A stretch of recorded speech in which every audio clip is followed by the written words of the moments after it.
അസ്സലാമു അലൈക്കും. പ്രിയമുള്ളവരെ, പരിശുദ്ധ റമദാൻ അതിന്റെ എല്ലാ ഐശ്വര്യങ്ങളും വിശ്വാസി സമൂഹത്തിന് നൽകി വളരെ വേഗം പിന്നിട്ടുകൊണ്ടിരിക്കുകയാണ്. ഏതൊരു വിശ്വാസിയുടെയും സ്വപ്നമാണ് റമദാനിന്റെ അവസാനം ശവ്വാൽ 1 പരിശുദ്ധമാക്കപ്പെട്ട പെരുന്നാൾ ആഘോഷിക്കുക എന്നുള്ളത്. പുത്തനുടുപ്പും കുടുംബക്കാരോടൊപ്പം മുസല്ലയിലേക്ക് പുറപ്പെടുമ്പോൾ ഉണ്ടാകുന്ന ആനന്ദവും പറഞ്ഞറിയിക്കാൻ പറ്റാത്തതാണ്.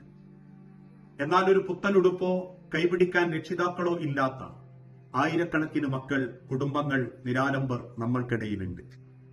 MSM സംസ്ഥാന കമ്മിറ്റി ഒരുക്കുന്ന പെരുന്നാൾ പുടവയിൽ 1250 രൂപ നൽകി ഒരു കുട്ടിയുടെ സന്തോഷത്തിന്റെ ഭാഗമാകാൻ നിങ്ങൾ ഓരോരുത്തരും ഞങ്ങളോടൊപ്പം ഉണ്ടാകണം. ഏതൊരു ആഘോഷവും ചേർന്ന് നിൽക്കുമ്പോഴും ചേർത്ത് പിടിക്കുമ്പോഴുമാണ് ഭംഗിയാവുക എന്ന് ചിന്തിച്ചുകൊണ്ട് MSMന്റെ പെരുന്നാൾ പുടവയിൽ നിങ്ങളും പണം നൽകി പങ്കാളികളാകണമെന്ന് വിനീതമായി ഓർമ്മപ്പെടുത്തുന്നു.